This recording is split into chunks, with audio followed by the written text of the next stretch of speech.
Welcome back. You know what it is. It's Talk Your Barbership with your boy Garcia the Barber.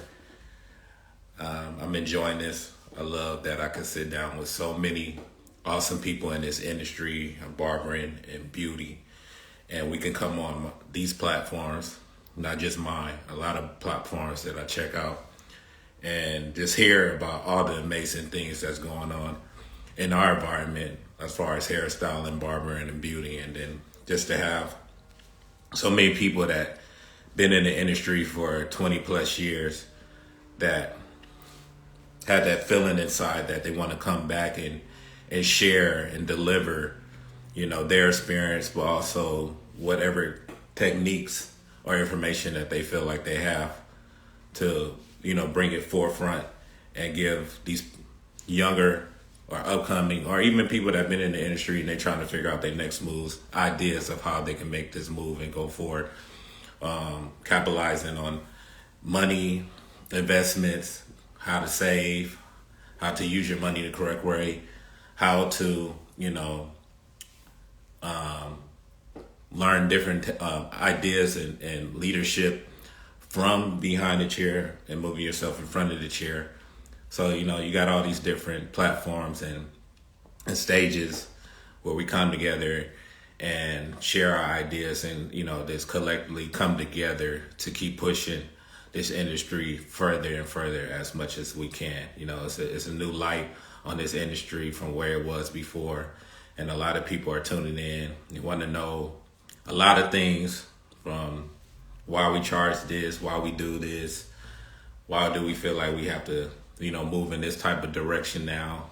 The barber said it was never looked upon like that, but why do people feel like now, with social media or these new outlets that everybody feels like, their way is the correct way?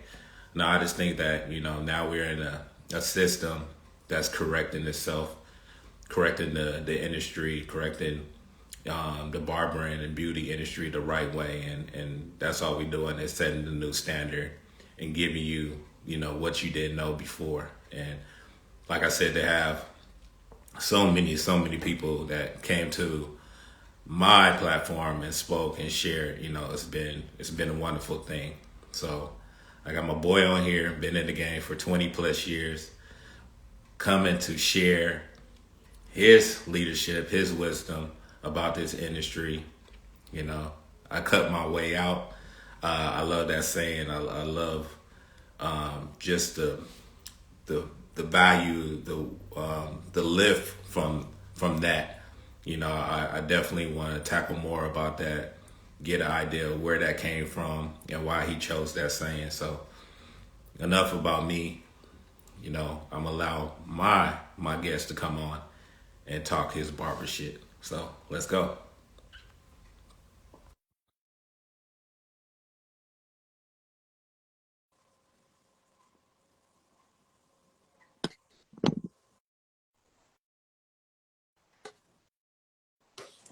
What's going on, my good brother? How you doing, sir? Man, I'm What's doing, going on? What's going on? man, I'm doing great. I cannot complain, man. Uh, how's it? How's your days going so far? I know it's 1 o'clock for It's you, but going, it's going good, man. Today is that off day, man. So did a little running around, and okay. so now I'm good. Yeah, All everything's right. going good, man. What about yourself?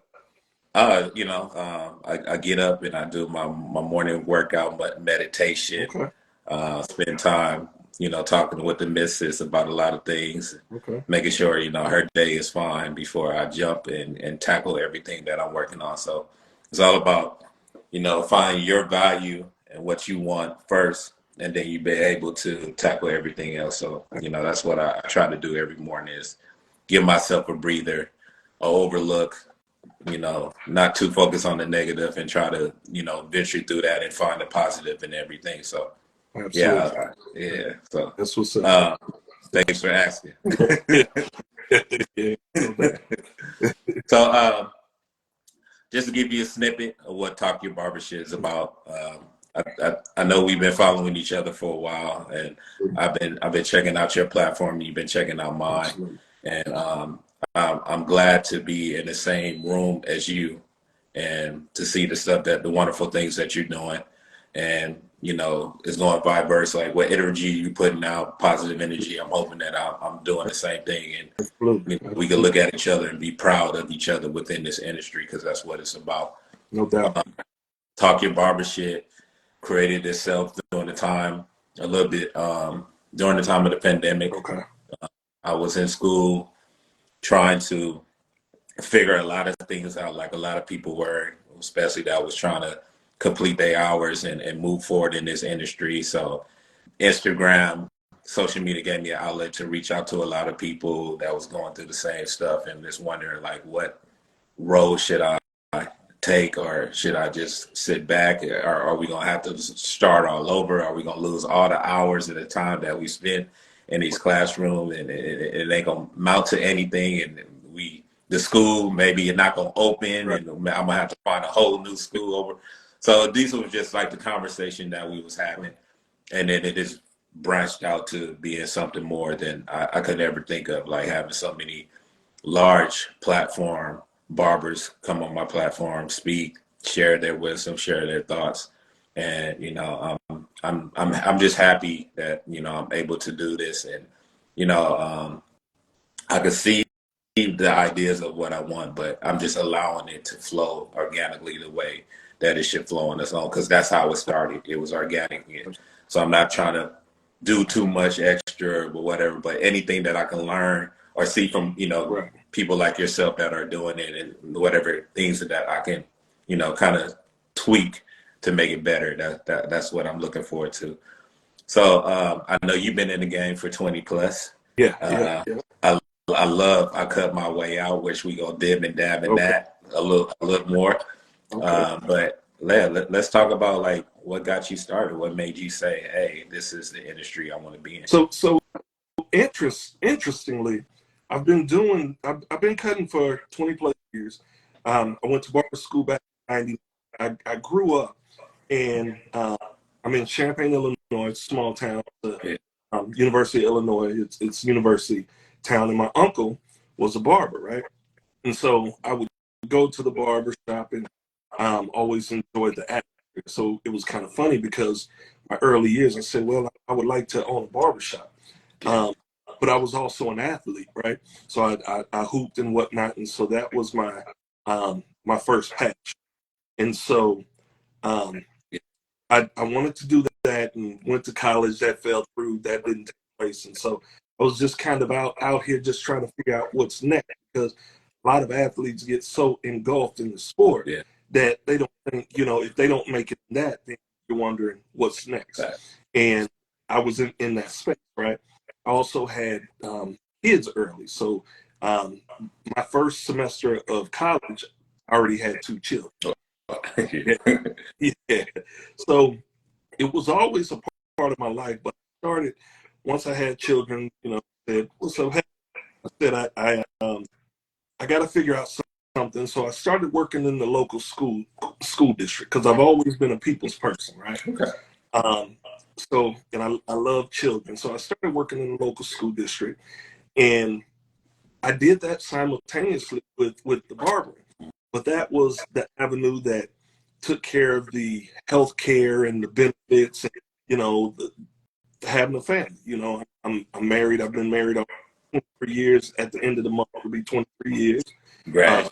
Have appreciated 6 kids. And so what I would do, I worked in the school system. I started coaching basketball, and then once I got off work, I would hurry up home and I would cut on my off hours. So I did it part-time for a number of years, right? And I was passionate about it, but growing up, when I did in the barbershop, it was never that arena that, you didn't see barbers like you do now and really think, hey, I could take care of a family, Yeah. not having benefits. And so I was scared to death, man. I enjoyed it, but I was scared because I'd never seen anybody really showcase what this could do financially and how it could change your life, which is why I call this the golden era of barbering, right? So what ended up happening, I went back to school in 2010, and I got my degree in 2013. Um, and so I moved in the school district and I took an administrative position. Okay. As God said, God, just, I want to make more money, be able to do for my family. And so now I have a perspective. Be careful what you ask for, right? I wanted to make more money, but I didn't ask, give me something that allows me to be happy and enjoy what I'm doing. Uh, so needless to say, man, I went through a lot of changes with that job, man. In 5.5 years, I had three different supervisors, and school district was going through some changes. I started to realize I got in the school district to help kids. I started to ask myself, in 20 years, I watched this thing go in reverse. It's getting worse, right? So am I part of the problem or part of the solution? Because I didn't want to do it just for the money, man. And during that time, my wife kept telling me, she said, baby, just jump out on faith. I support you. God's got you. But again, I was scared to death that the insurance benefits, and what would end up happening, I ran into a wall where I started to deal with depression and anxiety, right? And started getting pretty bad, man, to the point where I'm like, man, I can't do this for too much longer. I don't think I'm gonna survive. Just the stress was so heavy that I thought I would end up, having some medical conditions. It started to get that heavy. So in 2018, I pivoted. I took a job. I searched high and low. I took a job at the University of Illinois in human resources, and it just wasn't, sitting in the cubicle wasn't my thing. So I figured out that I want to do something different. By this time, and it's long and drawn out, and I apologize. This is what led me to. Okay. So my son, by this time, my middle son was in barber school. He graduated, and he was working in the same barber shop that my uncle used to cut in before my uncle cut. You say your son? Wow. Okay. Yeah. Okay. So he was. I would go on lunch. He would come and pick me up, so I wouldn't have to leave my parking space. He would cut my hair every 2 weeks. I would go in the shop, and when he was cutting my hair, I didn't want to leave the shop. The environment was so welcoming, and we have a small town feel, know everybody. I'm just like, dang, I ain't ready to go back to work.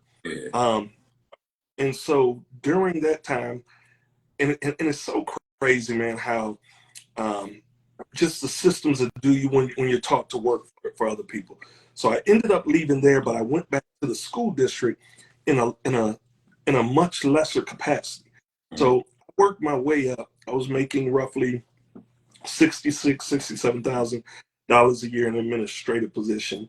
I went to the U of I. I took a $20,000 pay cut, searching for my happiness. And then I went from that $20,000 pay cut down to $14 an hour, bro. But the benefit was I still cut hair every single day, right? So when I would get off work, I would cut hair. So I would go into the barbershop. I start cutting part-time in the barbershop with my son, because I have a barbershop at home off of my garage, built off of my garage. It was just time to get out. I did that, loved the environment, and I went to Bronner Brothers in 2019 show, and it blew my mind. For the first time, I was able to see that barbering was much more than just a hustle. It's a career, and I started to realize that there were so many other things that you could accomplish through barbering that wasn't behind the chair, like the road. And so, man, I jumped out there. My wife supported me, and I started cutting in at the end of 2018, and full throttle, went through the pandemic. Our barbershop got shut down. I started back cutting at home, and then a little under 2.5 years ago, me and my wife opened our own shop. And so doing, what's amazing about that whole journey, and to like battle through every stage to know that it brought you here. But what I like the most to know that your son was a barber already at a shop, even though you was still barbering. Like he went through they, you know, you went through the trenches, got into the shop and stuff like that, and then not going to him and you say he was getting the cut, and just Yep. opened a whole Yeah. yeah. That's dope. That's crazy because you always hear it by verse. Like I was, Right. you know, my son is now looking at me and going, oh, maybe you know I want to jump in that same field as my father. And But even like you know, you guys was both in the same field, but he was like already, you know, already in the shop doing his thing. so he watched me coming up, Yeah. cut it home, and so kind of our plan is because out of all of our kids, he was that one that he drew to that. So I could I could relate to it. So I Mhm. knew what needed to be done for him to navigate that arena. So got into it. We sent him to barber school, and I wanted him to get out there in the barbershop, and it worked out. And we now we work to get together every day. We've been working since the end of 2018. We've been working together, man. Yeah, that's fire. uh, that's I like that one. That's a story to roll with. I always like to take like snippets of different stuff to draw people in when I put it on my platform. Right. And yeah, I'm gonna definitely lead with that one. What is it now through everything? And I know that you know, just from what you shared with me as far as like, you know, being a barber in your community, um, just the layer and the direction of like, you know, your statement, I cut my way out. Um, and from my point of view, I think I understand what you're saying, but I want you to elaborate more to the audience of like, what do you mean I cut my way out? So, like most of us in this industry, we come from humble beginnings. Mhm. Uh, Grew up in a single parent home. My mother had three children. We didn't have a lot. She did the best she could, but we didn't have a lot, right? Mhm. Um, like most of my friends and such that I grew up with. And so my fight was always just wanting to be that type of man, and get married and provide for my family, and to just be responsible, be that provider. And sports for so long was that way that I was looking out. But I'm 5'9", bro. And I was a solid basketball player, but I wasn't no NBA caliber player, right?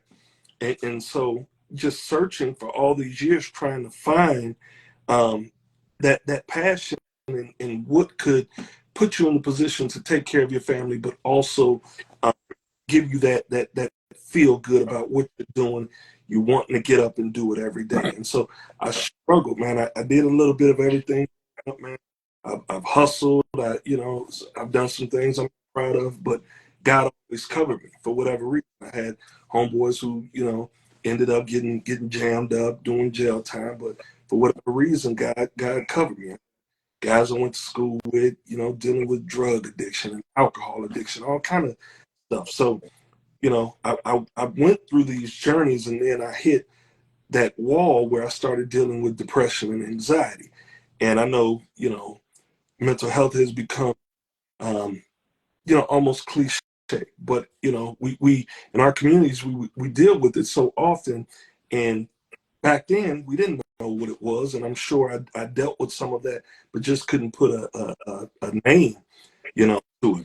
And so it really started to hit me hard, man. And I was struggling every night, man. I was tossing and turning like, God, just show me a way. What am I supposed to be doing? Please, just show me my purpose. And it was at that point, like look, man, I got other people to help, man. I put it in front of you. You've been doing it for years, because I've been for years, and it in my face.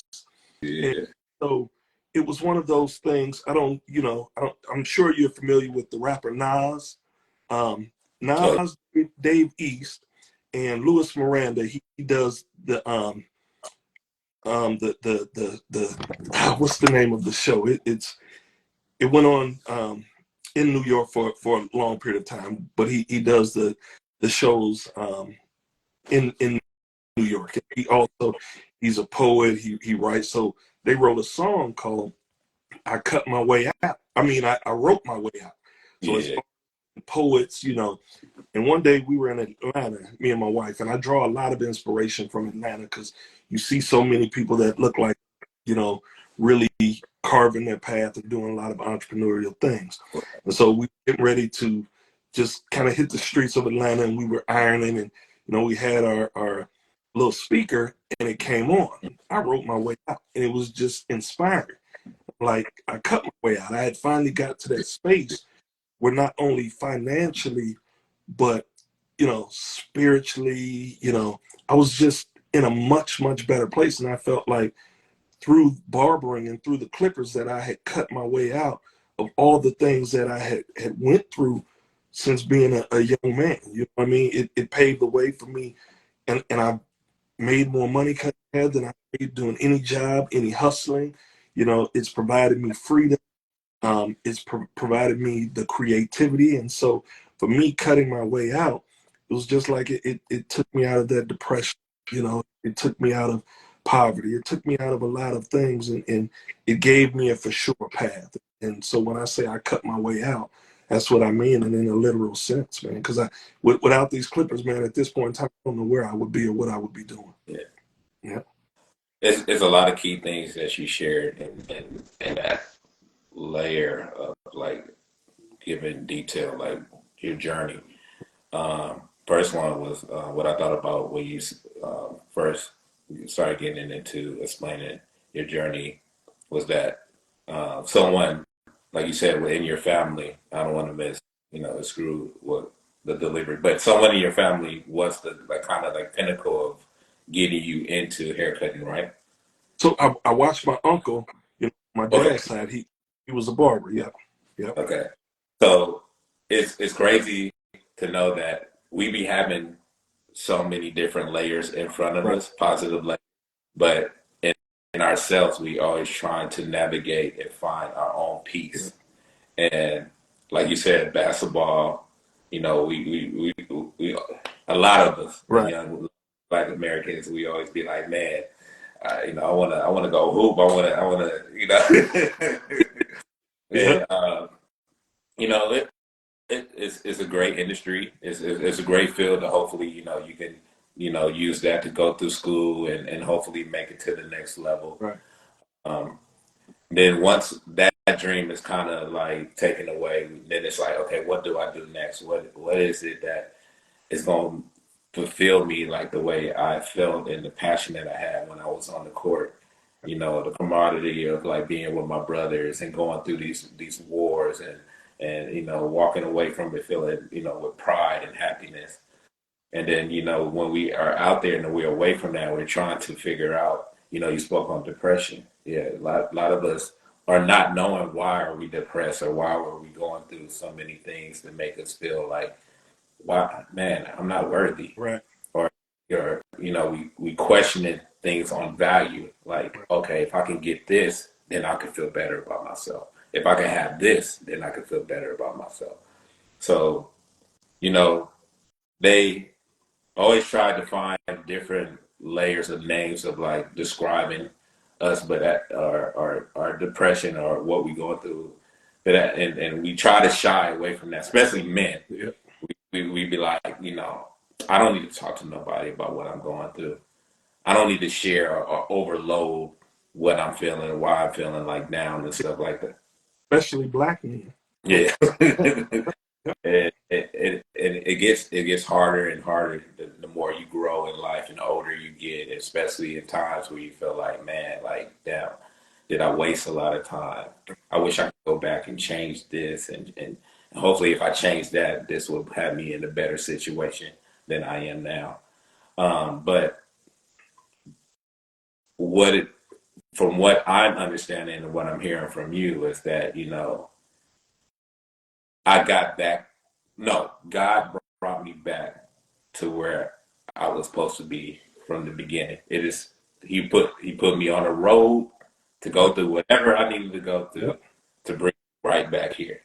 And Absolutely. I feel like that was the same for me. Like my mom, you know, she don't have no problem with me sharing this. Like, you know, she had alopecia. She was dealing with a lot of stuff after having me with her hair. So she literally brought me into the world of like hair and beauty and all that stuff like that. How to understand like why do women put braids in their hair, or when she got to take it out, how long it takes for her to take the braids out, and this all this other stuff. And then I had a cousin that was into braiding, and she was like super fast, like she could do individuals and all that stuff. So I was right there, like this, Right. seeing all this. But like you said, I had other passion, other dreams.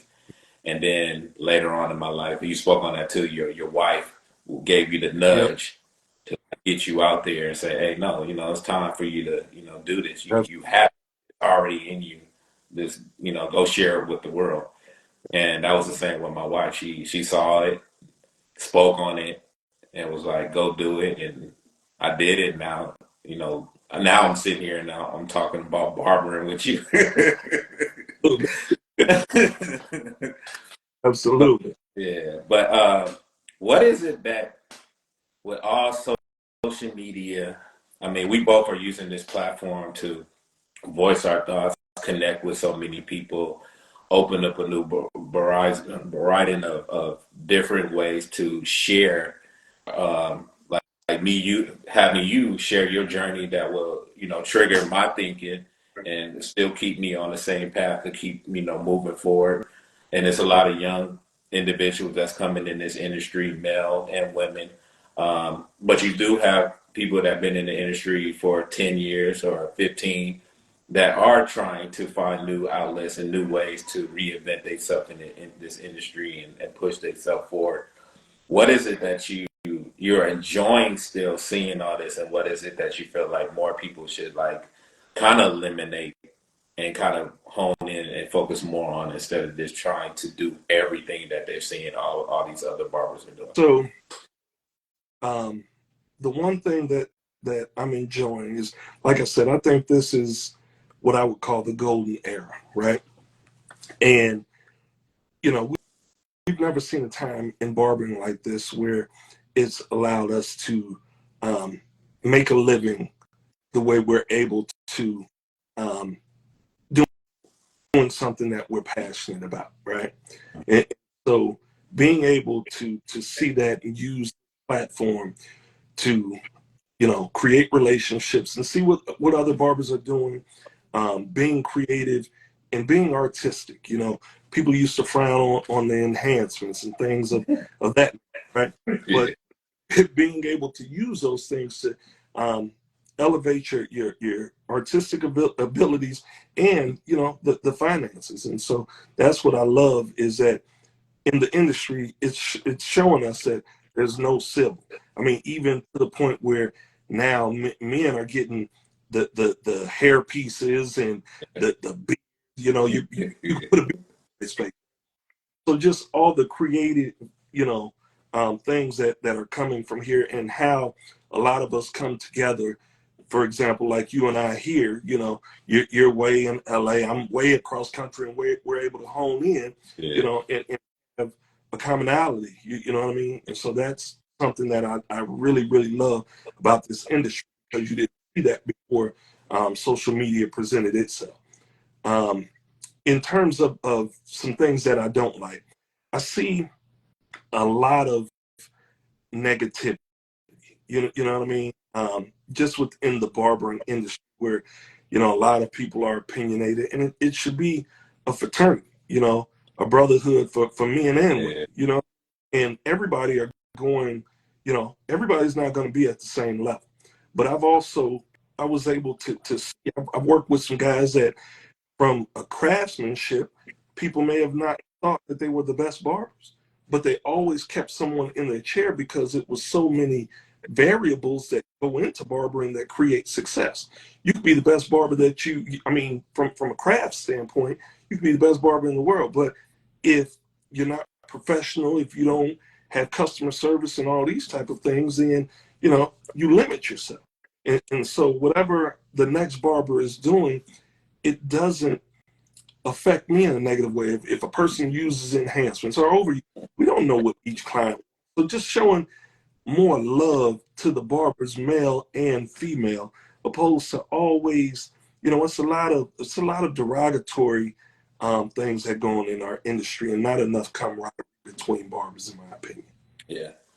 Have you got a chance to check out some of the new conversations that have been presenting itself as far as like Marley Marr having Basquiat and Deluxe Yeah. on there, you know, and talking about how the industry is being portrayed now, and Yeah. it might seem like a lot of barbers are now going in the direction of being more money hungry Right. and just overcharging their clientele for services that really seem like it doesn't make sense. Well, we should go back to the beginning of the layer of barbering, where you kind of felt like you was working with your clientele to give them the price point that they feel like they deserved. But I feel like a lot of barbers that I'm hearing that been in the industry 20, 30 plus years, they said, like you said, that the industry is now correcting Right. itself. I don't believe that every clientele that walks into the barbershop or in your suite or sitting in your chair that a certain style of cut should be price point at $100. But I feel like maybe the service that you add on that can calculate up to that point should be, but I think just a cut by itself, but I don't want to dig in nobody's pocket and tell them what they should be doing, what they should be charging. But it's like, like you go to a fast food restaurant or you go to a restaurant, when you look at the menu, you want to know what you're getting for Right. your with your steak. Like, am I getting mashed potatoes? Am I getting, some sauteed linguine, or I don't know, you want to know with everything that you like, okay, what does this steak comes with? Am I paying close to $100 for a steak? Absolutely. But yeah, but I'm never in this to talk about what someone should do when, like, that's like me going or being in the office, and I know what I present, Right. and I know I see this person next to me doing maybe a little bit more extra, and then the person goes and goes, hey, I want to give this person a raise, and I go, why? Why that person need a raise? Why he need an increase? Like, you should look at what that person is doing and say, okay, maybe I should try to input that into what I'm doing to get to that next level, so I can be at a point where I'm charging or getting paid for what my worth is. And So just your thoughts and your opinions on that category as well. so for me, that first time I went to that Bronner Brothers, I was able to meet a barber that has been inspiring to me, man. And um, we've created somewhat of a friendship. We're pretty cool.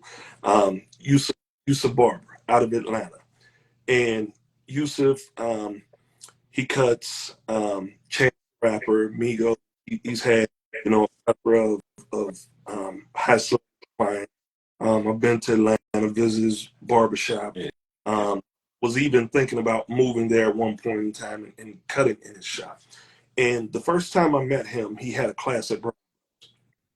And it was the first time I had heard anybody break down um, premium costs, right? And Yeah. so it was myself and a few others in there. And this Brown Brothers had a lot of barbering components. It was well attended. And so he started talking about premium pricing. And so for me, I'm like, okay, you know, my small town is so much different than um, some place like Atlanta, right? And so for me, how do I charge premium prices when I'm in a small town and you're in some place like Atlanta? The first thing he told me, is of course knowing your worth, your skill level. Of course, you want to provide quality and so on. But he made a good point. He says people pay for what they want, right? And at the end of the day, I'm about 132 miles south of Chicago. When Jordan releases a shoe, they're not cheaper in my area than they are in Chicago. They cost the exact price, right? Yeah. Some people, purchase what they want. And so Jordan shoes at this point, they're not made for everybody. Everybody can't afford them.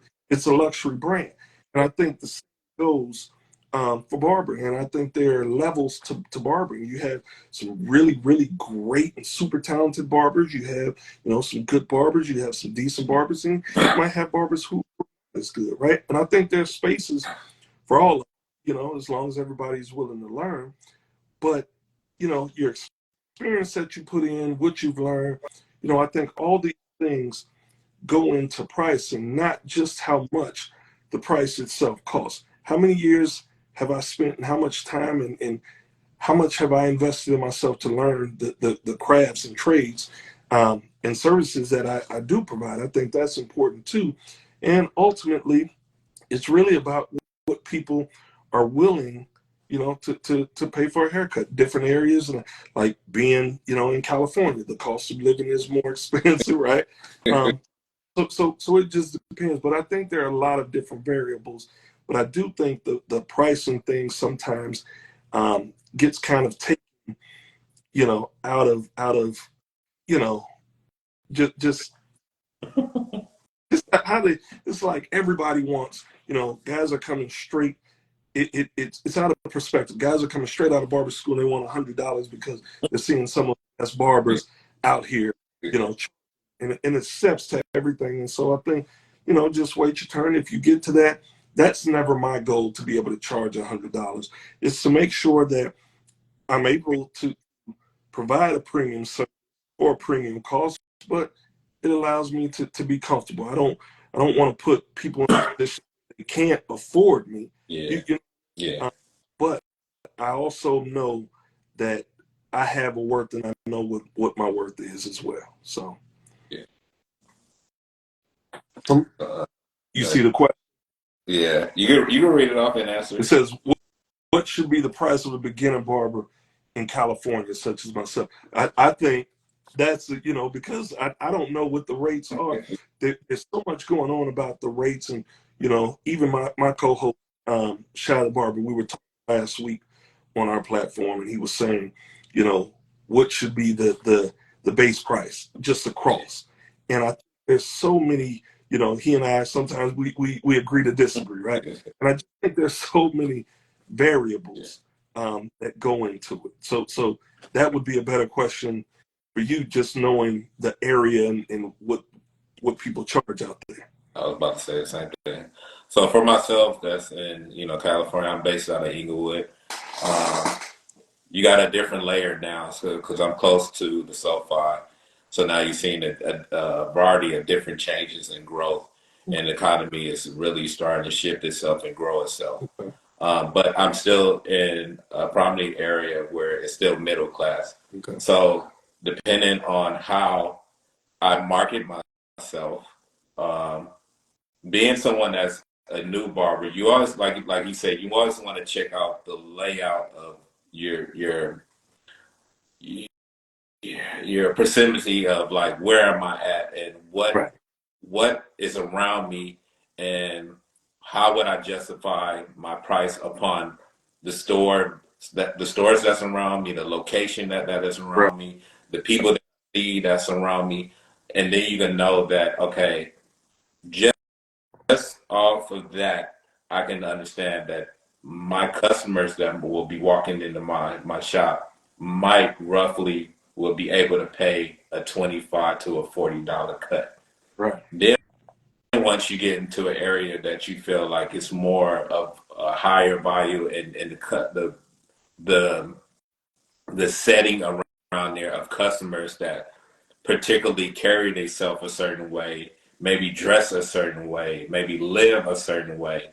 If you move yourself from that area that you was before, now you come into an area that's a little bit more high end, then you can justify that on your price points and knowing that the customers that are walking into my barbershop are looking for a certain type of look and value, and they want to feel comfortable, they want to feel relaxed, they don't want to hear a lot of riffraff, they don't want to hear a lot of drama, Right. they just want to get their hair cut, they want to feel like they going into a luxury setting that is not a setting that seems mediocre. Right. Then you can justifying your value of your service, and you cut from there. So that's how I would answer that. So in your area, I'm just curious, what would you say just the um, price of a haircut would be just in your surrounding area?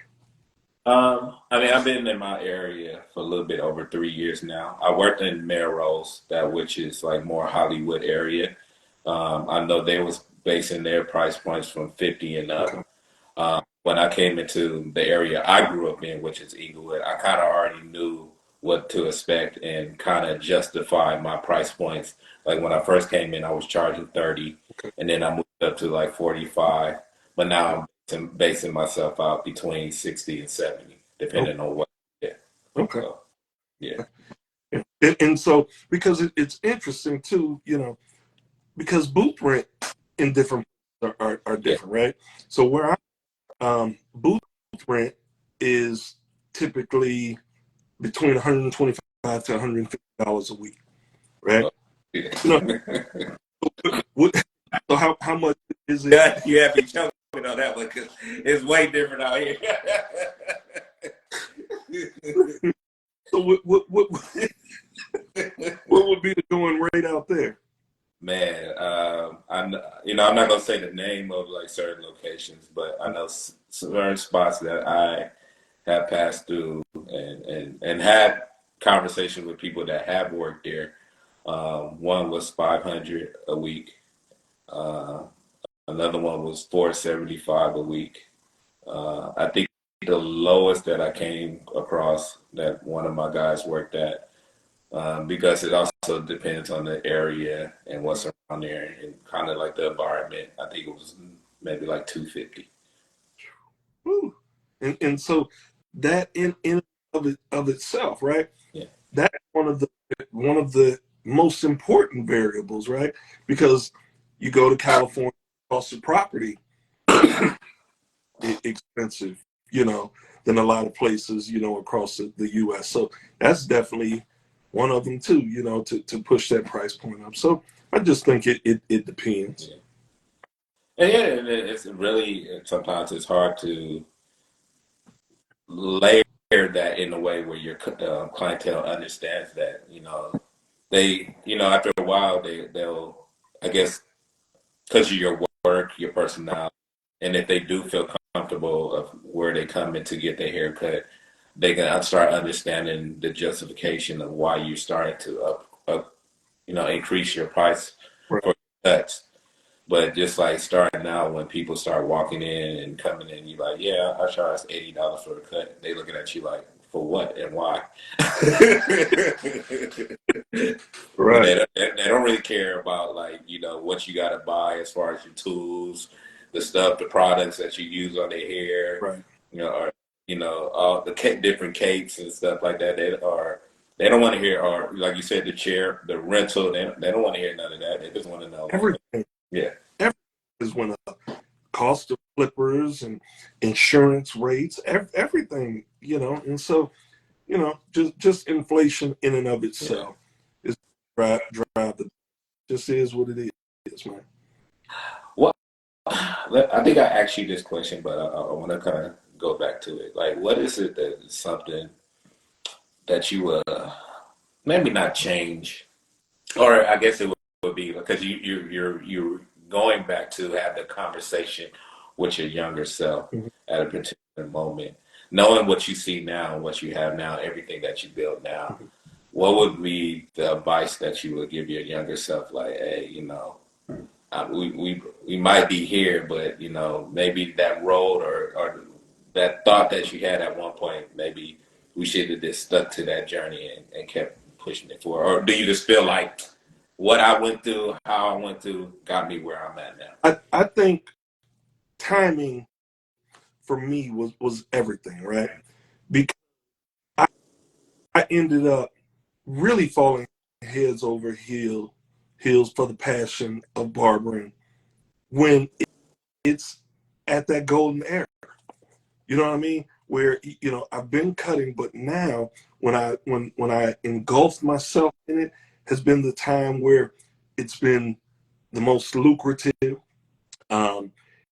The light has shined the brightest on the industry. Think about, if maybe if I would have been doing this, hard straight out of barber school when I came out in, 2000, maybe I would be burnt out. Now it's a time where I draw inspiration. Like, think about it. Podcasting and things of that nature, it wasn't big. So just understanding that, when I grew up and I would go to the barbershop, there was never a thought that, hey, you could cut for a lifetime if you choose, but there are other ways to level up and leverage yourself in this industry and still be able to make money, but not having to be on your feet and be behind the chair. Like, those weren't thoughts. And so just the evolution of barbering, to me, I wouldn't change anything about my road to get to barbering, because I went through so much. And so for the younger guys, I have another son that's in barber school as well. So really being able to give them gems and really sink in, because it's hit, and I don't think it's a plateau. I think things are going to keep climbing. And so sometimes we sacrifice for the younger generation, right? Just like in hip hop and sports, now you see the contracts in basketball. Jordan never got that kind of money, and we look at him as the GOAT because of what he put into it, and his sacrifices allows the younger generation to benefit off of that. And so I look at it from that standpoint, but I feel, if God says so, that I still have some good years, and I'm in a more creative space where I'm looking for things to be able to add value to what I do in the barbering industry that's not just cutting hair. No, I agree. That's fine. But one thing I would say to my younger self is, man, really trying to find your passion, because this is my theory. Something you said earlier, we were talking about basketball and we talked about dreams. And in urban areas, we look a lot of times and, we want to be, athletes, we want to be rappers, and we look at those as dreams. But the interesting part, like, I kind of redefined for myself maybe about 3 years ago what a dream is, right? So when I was growing up, my dream was to be an NBA player. But we've seen guys that are some of the oldest ball players, right, that never made it. There's somebody out there that we don't know who may have been as good as Jordan or better that never made it. Right. That's because someone else dictated, their rise. Like, say for instance, you're a hell of a basketball player, but you don't get along with the coach. Facts. Yeah. He's the one who dictates the time that you spend on the court. Yeah. Right. So to me, it's kind of like the lottery. You wish. I wish I could be an NBA player. I wish I could, but look at the numbers and the probabilities and the projections. It's not in your favor.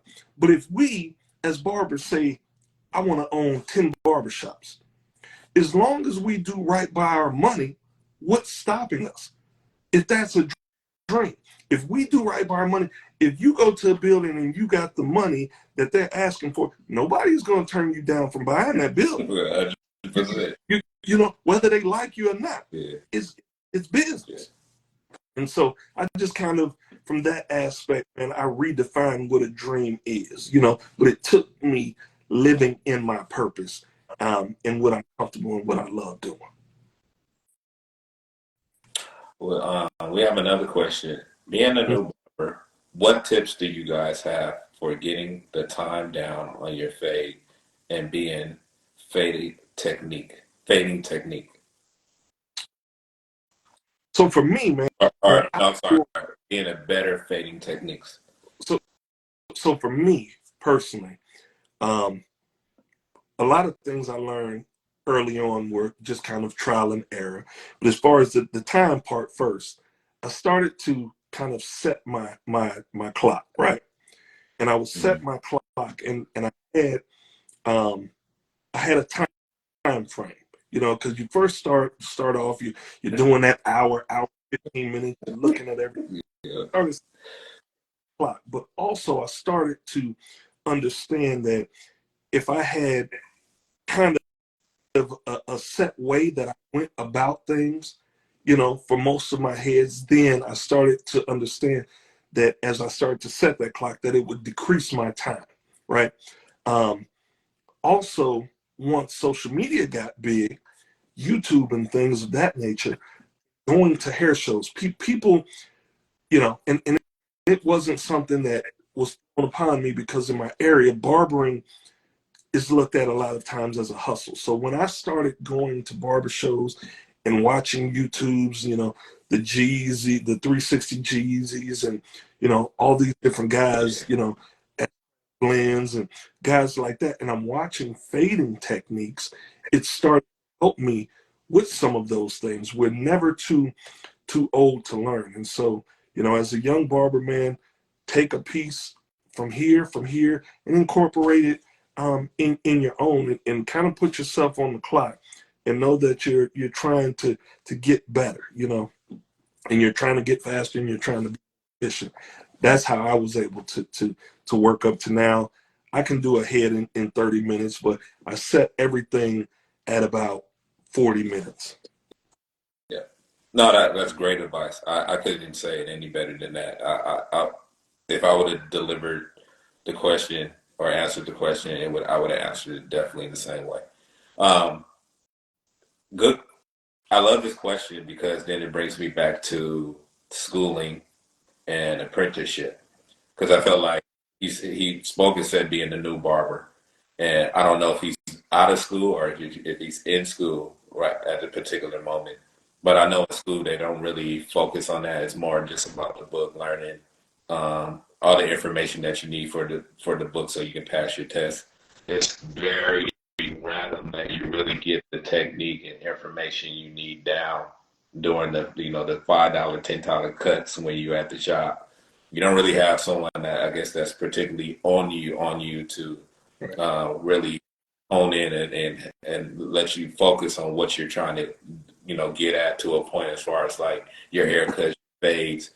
I know the school I went to taught us more about straight hair and cutting straight hair, but I do see a lot of lack when it comes to our hair, coarse hair, understanding how the fade works, or doing a natural cut with a blade only and shaping it. I don't really see those type of techniques being done at school. I know as when you go to apprenticeship and working for a shop and under someone under the apprenticeship, you depending on the shop and the person that's mentoring you, you can start learning more of that a little bit faster. So my question to you is like, what, knowing that your son now is in school, what is it the questions or the conversation that you and your son are having with him dealing with school, or is he doing the apprenticeship at your shop or somewhere else? So this is the interesting thing. In the state of Illinois, there's no such thing as an apprenticeship. Oh, So wow. you you go to school, you have to get your 1,500 hours. For me, my experience was a little different. So I'm in Champaign, Illinois, and I used to travel to Peoria, Illinois. That's where the great Richard born and raised. Yeah. It's about an hour and 30 minutes. So I made that commute 5 days a week. Me and one of my friends, right? When we went there, the instructor, she was a white woman. She was super nice, super cool, but she didn't know much about coarse hair, ethnic hair. Yeah. But I had already been cutting hair, and the beautiful thing for me at that time, it was fortunate at that time, but unfortunate on the back end, is we didn't get an opportunity to really deal with straight hair. We didn't do mannequins. It was really just about, hey, coming here and getting, being able to pass your test. Like my son who's in school now attends the same school that my older son attended.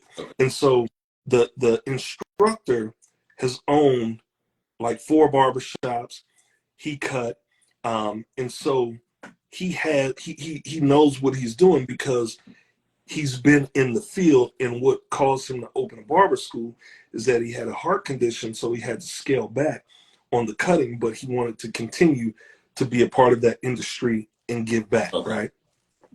Also, with that, my son is able to come into the barbershop and watch us after hours. You know, they have a friend who wants him to cut his head, and so, you know, he can get tips from myself and my son. And so he has a plethora of information around him. But my experience was one of those experiences where what I didn't know, I had to learn. Like my son that I cut with, he'll be 26, excuse me, next month.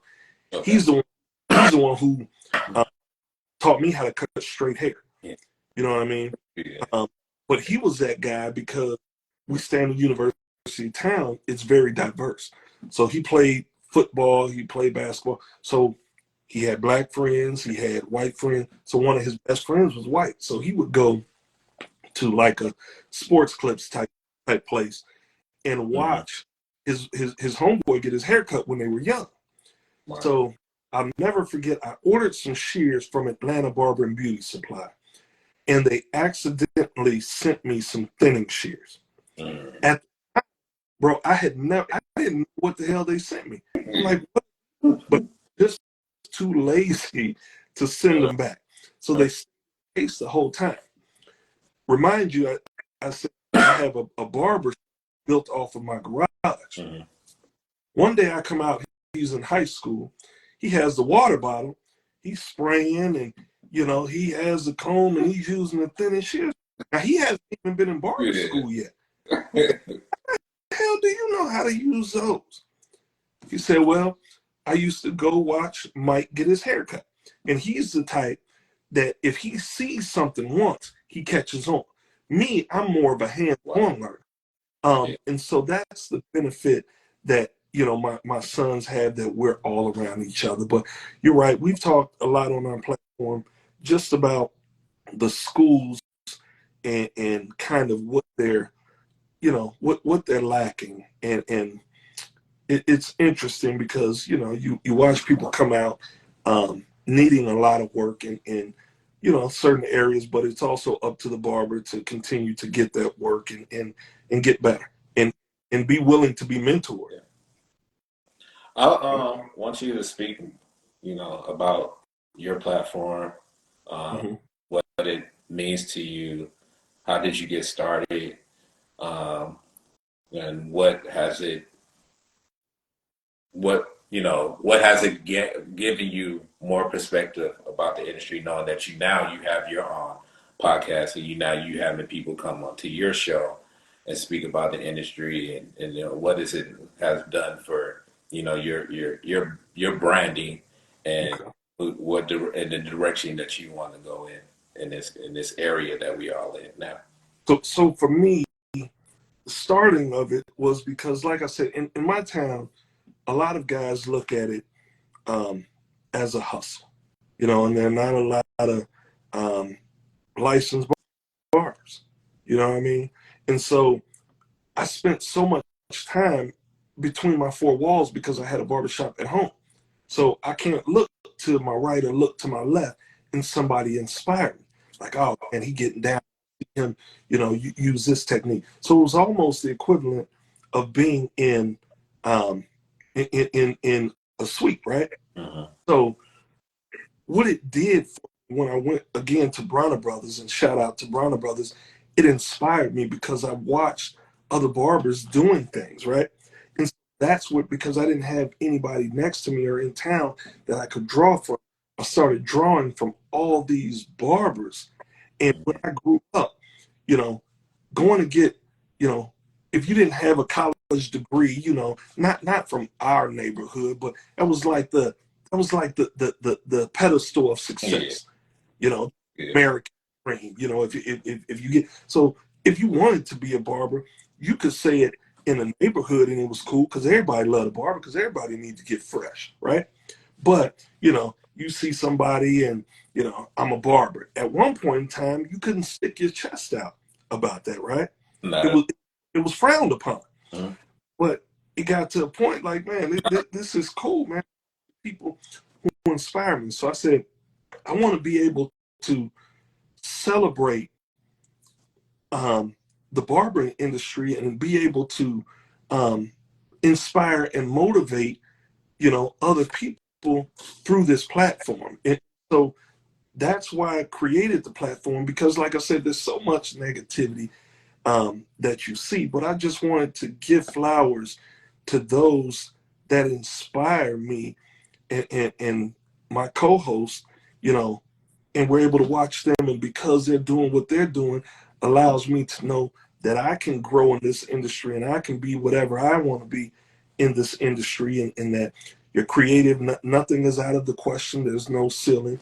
And so, man, I said I wanted to tap in and talk to um, some of these people who are up and coming and some of these people who have a name, because I want people to be able to see, like myself, that may be in a smaller town, or people who may not go to hair shows, and see that, man, let me hear their stories, let me hear them talk about how they came from the trenches and how they overcame and how they cut their way out and they made something from nothing. Because if we can do it, the next person can do it. So it was just that way of providing a platform to inspire and and motivate and give flowers at the same time, celebrating our men and women, who get behind that chair and make it happen.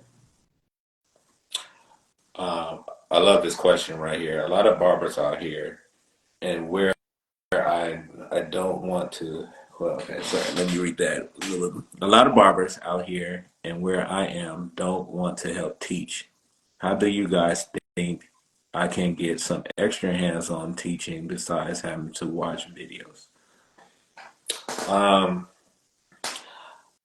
I understand where you're coming from, and it is going to be a lot of barbers that feel like they don't really have time to really be open arms and share a lot of their road or their experience to help someone else, because maybe they're still in their realm of like trying to figure some things out too.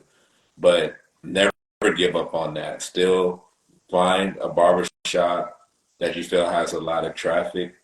Go in there and just sit for a while. Keep becoming currently going in there for, especially since you're a new barber, just go in there and kind of make yourself known, sit, just tell them, hey, I'm a barber in school, but I just want to come and just watch you guys cut and, peep out which barber, you like his style, you want to kind of like, maybe mimic a little bit, but still have your own personality, but kind of watch him and keep, just keep showing your face. And then after a while, if you can catch him by yourself, just be like, hey, man, I love what you're doing. I love your work. Um, I'm a young barber. I'm trying to get in this game, and I just want to keep coming here and watching you. And if you have any advice that you're willing to share, and you see me, paying attention, bring me in. That's a good way to do it. Or you can go to some of these schools like Paul Mitchell or whatever, and see if maybe you could sit in on a couple of their courses. Like, hey, I'm thinking about joining this school, but I just want to come and kind of get a feel and a vibe of it. And maybe, that could be like, you don't have to go and be a part of the school, but you just kind of, if they doing like they doing scissor trim one day or fade one day, like, hey, can I just come and kind of watch and just get a vibe of it? And then maybe you can catch that person that's teaching and maybe get their Instagram and be like, hey, I was thinking about taking the course here, but I just want to ask you more advice on what I'm trying to learn, and I'm trying to connect and see how you can build a relationship like that. It's all about relationships. So you just got to find the right relationship that fits your need. Right. If you have something that you want to share on that. So 3 clips. I believe I met him and his wife at the CT Barber Expo. If that's you, how you doing, good brother, man? And congratulations, man. Knock that state board out. I would say also, you can watch the videos. We get mentorship, but you have to, yes, sir, yep. You have to get that hands-on, um, experience. So, if you know anybody that has children, You know, sometimes you got to step out the box. You may have to offer free haircuts or back to school cuts, but you know, as much as we watch, we have to put that watching into action for us to learn and go through those trials and tribulations. And so, just making sure, I believe in repetition. It was one time for me because I was that guy in the community that was a basketball player. I wasn't confident in my abilities as a barber, even though people was, man, you pretty nice. I just didn't feel it. And it took me a while to get there, but trial and error. Now when somebody sits in that chair, it's second hand. You know, it's almost first hand. I don't think anything about it. Let me know what you want, and I'm gonna lay.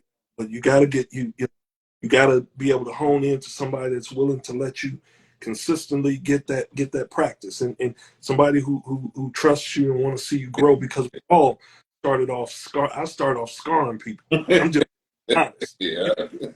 And it took a while. I have a stepson. He's my son, but you know, when me and my wife first got together, he was 2.5 years old, and so my wife didn't know. Yeah.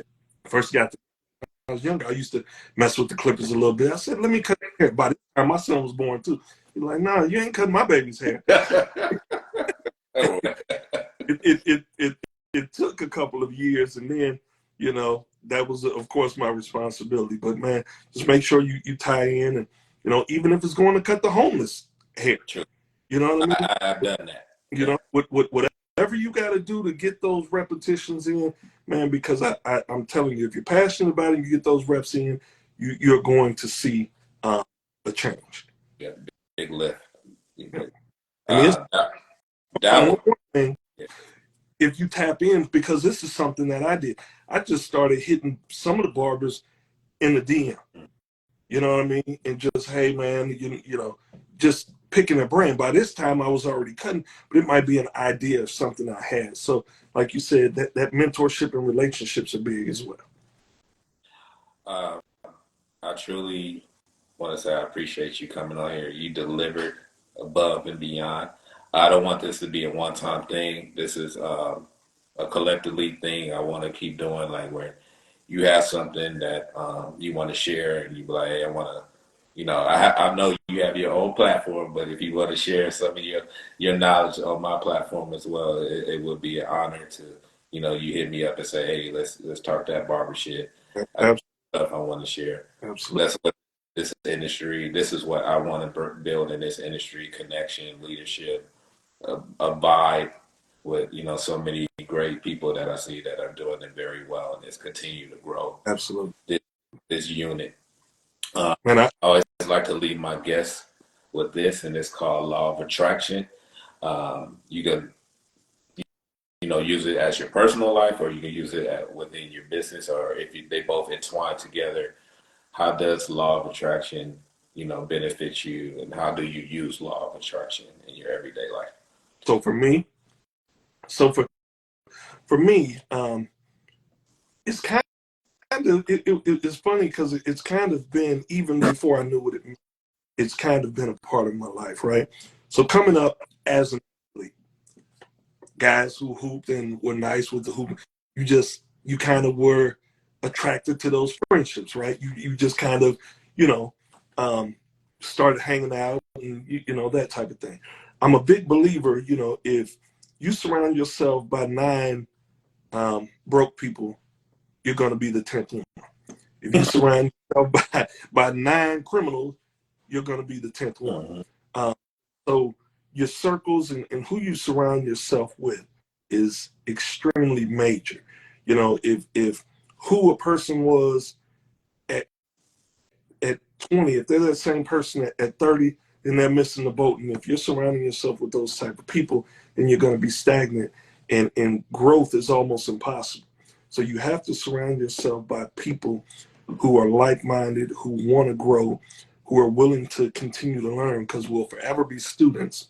And you know, and that's important. And you'll see that growth. We don't know it all, and as long as we're willing to learn, we surround ourselves with those type of people, then success will be in your eyesight. Yeah. Marvelous. Tell everybody where they can find you, either this page or your other layouts. Let the Okay. community know, share all your information. And yeah, like I said, I just want to say thank you again. But the floor I, is yours. I appreciate you, man. So you can find me at Ash the Barber, AUSH the Barber, on Instagram. Also, we have our platform, I Cut My Way Out, Barber Podcast. It's at I Cut My Way Out _pod. We also have a YouTube channel with all our past interviews as well, man. And so um, I'm extremely humbled and thankful and privileged for you to bring me onto your platform. Myself and my co-host Shad the Barber, man, who's an amazing brother, amazing barber. We often talk about it because, a lot of us feel. Thank you, bro. A lot of us feel that there's not enough space for everybody. And even in the barbering community, when you go into towns, everybody is kind of trying to elbow, just put themselves on top, right? And so just for you to reach out, and this is a relationship that, that I want to continue because it's so important, because other guys that, may have barber podcasts, I think, each other feels threatened by the other, but there's enough room and space for all of us to be able to do what we set out to do. And even you explaining, we want to do some of the same things, but some of it is different as well, man. So I'm honored, man. Anytime, and we definitely want to return the favor and bring you on our platform as well. I would love it. Yeah, let me know when you're ready. I'll make it happen. Yeah. Absolutely. Yeah. Without a doubt, man. Man, greatly appreciated.